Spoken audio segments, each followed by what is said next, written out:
Subscribe பண்ணுங்க. அப்படியே பக்கத்துல இருக்க பெல் ஐகானையும் பிரஸ் பண்ணுங்க.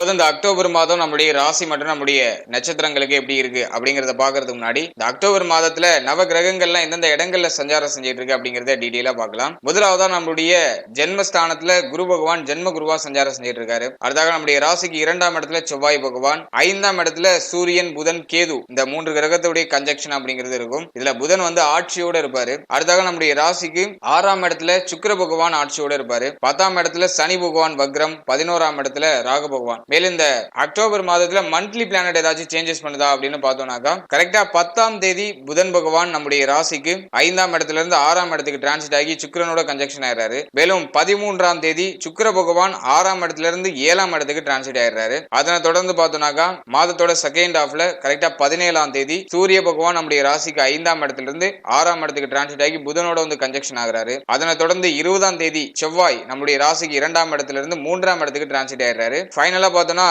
புதன் பகவான் இன்னொரு டிரான்சிட் பண்ணுவாரு. கரெக்டா 29ஆம் தேதி மாதத்தோட எண்ட்ல ஒரு டிரான்சிட் பண்ணுவாரு. அதாவது 6ஆம் இடத்துல இருந்து 7ஆம் இடத்துக்கு டிரான்சிட் ஆகி சுக்கிரனோட போய் கன்ஜெக்ஷன் ஆயிடுவாரு. மேலும் இந்த மாதத்துல ஃபர்ஸ்ட் ஹாஃப்லயே பார்த்தோம்னா கரெக்டா 8ஆம் தேதி குரு பகவான் வக்ரம் ஆயிடுவாரு. இது நமக்கு ஒரு பெரிய அட்வான்டேஜா இருக்கு. ஜென்ம குருவிலையும் வக்ர குரு. இதுதான் இந்த அக்டோபர் மாதத்திற்கான கிரகநிலைகள். இப்போ இந்த அக்டோபர் மாதம் நம்முடைய ராசி மற்றும் நம்முடைய நட்சத்திரங்களுக்கு எப்படி இருக்கு அப்படிங்கறத டீடைலா பார்க்கலாம். முதலாவதா தொழில் உத்தியோகம் இது சார்ந்து பார்க்கும்போது 10ஆம் இடத்துல சனி பகவான் வக்ரம் போன மாதம் படியே அப்படியே கொஞ்சம் கண்டினியூ ஆகுது. இதுல இந்த மாதத்துல என்ன நமக்கு ஒரு அட்வான்டேஜ்னாக்கா குரு பகவான் வக்ரம் ஆகுறது தான். குரு ஜென்மத்துல இருந்து வக்ரம் ஆகுறது ஒரு கிளாரிட்டியை கொடுப்பாரு, ஒரு தெளிவான ஒரு மனநிலை கொடுத்துருவாரு, ஒரு குழப்பம் இல்லாத ஒரு மனநிலை கொடுத்துருவாரு. அதுலயும் மெயினா பார்த்தோம்னாக்கா அந்த உடல் ஆரோக்கியம் சார்ந்து இருந்த பயம் அப்படிங்கிறது இப்ப குறைஞ்சிரும். ஏன்னா 8ஆம் அதிபதி நமக்கு குரு பகவான் தான். அவர் ஜென்மத்துல இருக்கிறதுனால உடல் ஆரோக்கியம் சார்ந்த வகையில ஏதாச்சும் பயத்தை கொடுத்துட்டே இருந்திருப்பாரு. இது இருக்குமோ அது இருக்குமோன்னு பயத்தை கொடுத்துட்டு இருந்திருப்பாரு. ஒரு தெளிவான ஒரு முடிவு எடுக்க முடியாம சோ மெனி கன்ஃபியூஷன்ஸ்லயே நம்மள வச்சிருந்திருப்பாரு. இப்போ அந்த ஒரு கிளாரிட்டியான ஒரு மைண்ட் செட் இப்ப நமக்கு கிடைச்சிரும். எதை பண்ணணும், எதை நோக்கி நம்ம டிராவல் பண்ணணும் அப்படிங்கிற ஒரு கிளாரிட்டி கிடைச்சிரும். அதுலயும் சனி பகவான் 10ஆம் இடத்துல இருக்கிறதுனால துணிந்து ஒரு விஷயத்தை முடிவெடுத்து அதை செயல்படுத்தக்கூடிய ஒரு தன்மை இந்த மாதத்துல கிரியேட் ஆயிடும். அது நமக்கு ஒரு பக்கம் அட்வான்டேஜா இருந்தாலுமே இந்த தொழில் உத்தியோகம் சார்ந்த வகையில முக்கியமான முடிவுகளையும் முக்கியமான மாற்றங்களையும் செய்யறதுக்கு ஒரு ஏற்ற மாதமா பார்க்கப்படல. ஏன்னாக்கா சனி பகவான் வக்ரமா இருக்கிற காலகட்டங்கள்ல நம்ம ஹைலி ரிஸ்க் எதுவுமே எடுக்க கூடாது. ஆகவே இந்த சனி வக்ரம் முடிகிற வரைக்கும் இந்த தொழில் உத்தியோகம் சார்ந்த வகையில கொஞ்சம் நிதானமா இருக்கிறத மூவ் ஆன் பண்றதுதான் பெட்டரா இருக்கும்னு எனக்கு தோணுது. மேலும் இந்த புதிய முயற்சிகளை செயல்படுத்தலாமா அப்படின்னு பார்க்கும்போது செயல்படுத்தலாம். ஆனா ஹைலி ரிஸ்க் எதுவுமே எடுக்கக்கூடாது. ஹைலி ரிஸ்க்னாக்கா உங்களுடைய பொருளாதாரத்தை ரொம்ப அதிகமா கொண்டு போய் இதுல இன்வெஸ்ட் பண்ணிட்டு அதுல இருந்து நமக்கு ரிட்டர்ன்ஸ் அதிகமா வரும்னு எதிர்பார்ப்போட இருக்கக்கூடாது. நீங்க உங்களுடைய சேஃப்டி ஜோன்ல இருந்து சின்னதா இதுலயாச்சும் இன்வெஸ்ட் பண்ணி அதுல ஓரளவுக்கு ப்ராஃபிட் கிடைச்சா போதும் அப்படிங்கிற எதிர்பார்ப்போட நீங்க அந்த விஷயத்தை செயல்படுத்தினீங்கன்னா அதுல நிச்சயமா ஒரு நல்ல ஒரு மாற்றம் அப்படிங்கிறது ஏற்படும். ஆகவே தொழில் சார்ந்த விஷயங்களும் சரி, உத்தியோகம் சார்ந்த விஷயங்களும் சரி, எதுலையுமே ஒரு கிளியாரிட்டியோ ஒரு கன்ஃபார்மோ இல்லாம அவசரப்பட்டு முடிவுகளை எடுத்து இதுலயும் மாட்டிக்க வேண்டாம். அதை மட்டும் கொஞ்சம் கிளியரா மைண்ட்ல சேவ் பண்ணிக்கோங்க. மற்றபடி இந்த தொழில் உத்தியோகம் சார்ந்த வகையில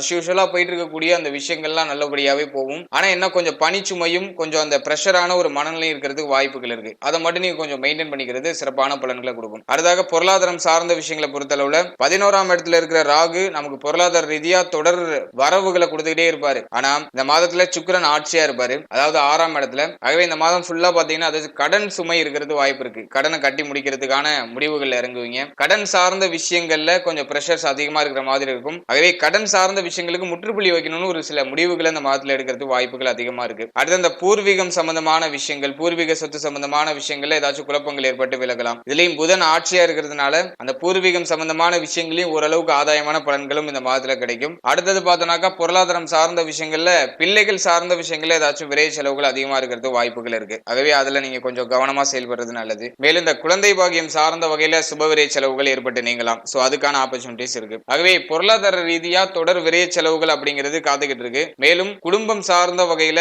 குடும்ப சூழ்நிலை சார்ந்த வகையில இந்த மாதத்துல சுபவிரை செலவுகள் இருக்கும். அதுலயும் பார்த்தோம்னா கரெக்டா ஒரு 20ஆம் தேதி வரைக்கும் நமக்கு இந்த குடும்பம் சார்ந்த வகையில தொடர் விரை செலவுகள் இருந்துட்டே இருக்கிற மாதிரி இருக்கும். மேலும் இந்த மாதத்துல முக்கியமான முடிவுகள், முக்கியமான மாற்றங்களை ஃபேமிலியில எடுக்கிறதுக்கான வாய்ப்புகள் இருக்கு. குறிப்பா பார்த்தோம்னா இந்த வீடு பராமரிப்பு, அதாவது பழுது பார்த்தல் சம்பந்தமான ஒரு சில விரை செலவுகள். ஏன்னா விரையாதிபதி 2ஆம் இடத்துல இருக்கிறதுனால இந்த வண்டி வாகனம் அப்படி இல்லைனாக்கா வீடு சம்பந்தமான விஷயங்கள் இந்த பழுது பார்த்தல் சார்ந்த வகையில ஏதாச்சும் சுப விரை செலவுகள் ஏற்படலாம். அது மட்டும் இல்லாம இந்த மாதத்துல நிறைய பேர் பார்த்தோம்னாக்கா வீடு கட்ட ஸ்டார்ட் பண்றது, அதுக்கான பிளானிங்ஸ் ஏதாச்சும் பண்றது, அதுக்கான வாய்ப்புகளும் அதிக அளவுல இருக்கு. ஓவராலா குடும்பம் சார்ந்த வகையில இந்த மாதத்துல செலவுகள் இருக்கலாம். அது ஏதோ கொஞ்சம் தொடர்ச்சியா இருக்கிற மாதிரி வாய்ப்புகள் இருக்கு. அடுத்தது இந்த மாதத்துல கோபத்தை குறைச்சிக்கிறது நல்லது. ஏன்னா செவ்வாய் ஒரு 20ஆம் தேதி வரைக்கும் நமக்கு 2ஆம் இடத்துல இருப்பார் அப்படிங்கிறதுனால கொஞ்சம் கோபமான வார்த்தைகள்லாம் வெளில வரலாம். அதே வார்த்தைகள்ல கவனம் செலுத்தணும், பொறுமையா இருக்கணும். இதெல்லாம் நீங்க கொஞ்சம் பராமரிச்சுக்கிறது சிறப்பான பலன்களை ஏற்படுத்தும். 20ஆம் தேதிக்கு மேல அதாவது செவ்வாய் பகவான் 3ஆம் இடத்துக்கு டிரான்சிட் ஆயிடுவாரு. அந்த நேரத்துல பார்த்தோம்னாக்கா ஏதோ ஒரு வகையான இடமாற்றமோ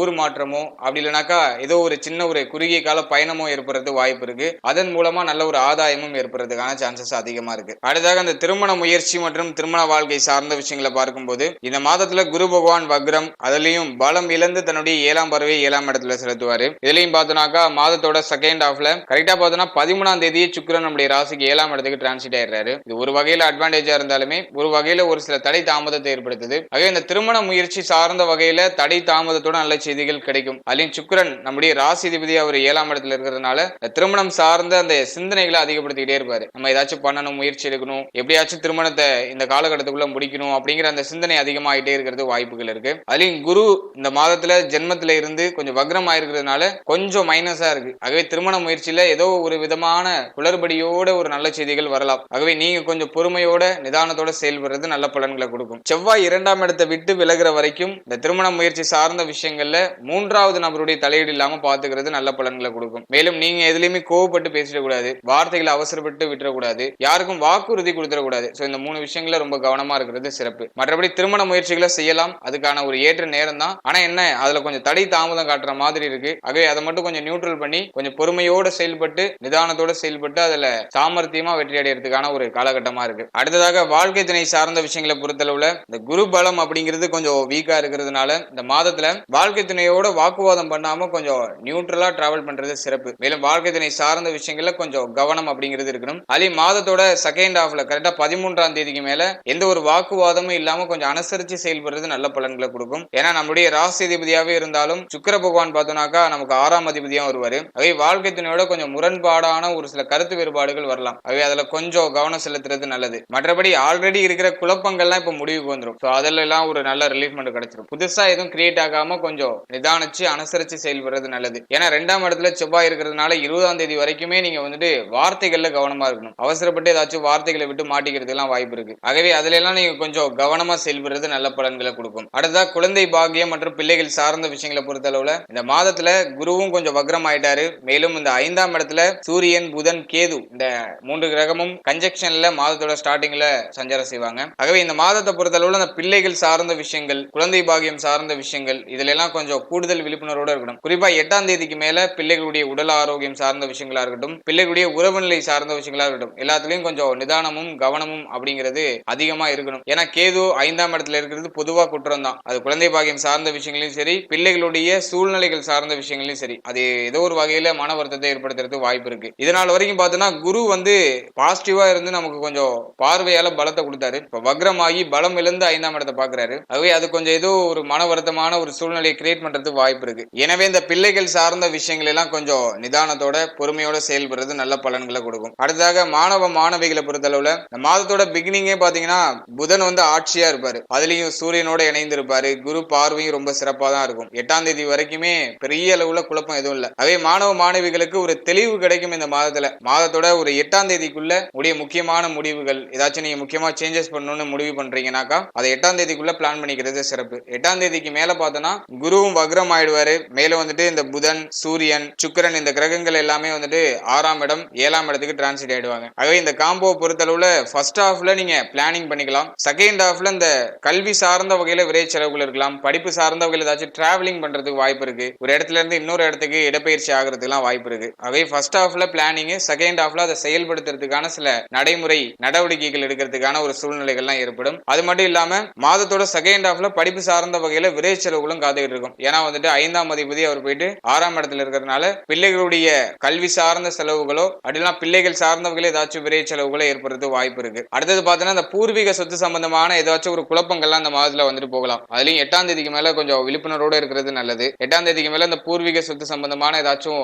மன வருத்தங்கள்லாம் வந்துட்டு போகலாம். ஆகவே இந்த மாதம் ஃபுல்லாவுமே பாத்தீங்கன்னா 8ஆம் தேதிக்கு மேல அந்த அளவுக்கு ஃபேவரா இல்ல. அதனால 8ஆம் தேதிக்கு மேல கொஞ்சம் கவனமா நிதானத்தோட பொறுமையோட செயல்படுறது நல்லது. அடுத்ததாக உடல் ஆரோக்கியம் சார்ந்த விஷயங்கள், மன ஆரோக்கியம் சார்ந்த விஷயங்களை பொறுத்த அளவுல மாதுல ஜென்ம குரு கொஞ்சம் விலகுறாரு, வக்ரமாகிறாரு. ஆகவே ஒரு தெளிவான ஒரு மனநிலை கிடைச்சிரும். எல்லாத்துலயும் ஒரு ஸ்ட்ராங்னஸ் அப்படிங்கிறது கிடைச்சிரும். எதை நோக்கி நம்ம டிராவல் பண்ண போறோம் அப்படிங்கிற ஒரு தெளிவு கிடைச்சிரும். சோ அது நமக்கு ஒரு பெரிய அட்வான்டேஜா இருக்கு. அட் சேம் டைம் பார்த்தோம்னாக்கா செவ்வாய் 2ஆம் இடத்துல இருந்து 8ஆம் இடத்தையும் பாக்குறாரு. அது கொஞ்சம் குற்றம். ஆகவே இந்த கழிவு நீக்க சம்பந்தமான உறுப்புகள் சார்ந்த விஷயங்கள் எல்லாம் கொஞ்சம் கவனமா செயல்படுறது நல்லது. மேலும் உடல் ஆரோக்கியம் சார்ந்த விஷயங்கள்ல கொஞ்சம் நிதானமும் கவனமும் செலுத்துகிறது நல்ல பலன்களை கொடுக்கும். குறிப்பா 20ஆம் தேதி வரைக்கும் நீங்க கொஞ்சம் நிதானமா இருக்கணும். ஏன்னா செவ்வாய் 2ஆம் இடத்துல இருந்து 8ஆம் இடத்தை பார்க்கிறார் அப்படிங்கிறதுனால உடல் ஆரோக்கியம் சார்ந்த வகையில மாத்தி மாத்தி ஏதாச்சும் செலவுகளோ வருத்தங்களோ ஏற்பட்டு நீங்கலாம். ஆகவே அதுல நீங்க கொஞ்சம் கவனமா இருக்கிறது சிறப்பான பலன்களை கொடுக்கும். மேலும் லாபாதிபதி குரு பகவான் வக்ரம் ஆயிருக்காரு நம்முடைய சுயஸ்தானத்துல. ஆகவே இந்த பொருளாதாரம் சார்ந்து இருந்து வந்த நிறைய சிந்தனைகள்லாம் ஓவராலா கொஞ்சம் குறையும். பொருளாதார தேவை ஒரு பக்கம் அதிகரிச்சாலுமே அந்த சிந்தனைகள் ஓரளவுக்கு சீர் செய்யப்பட்டு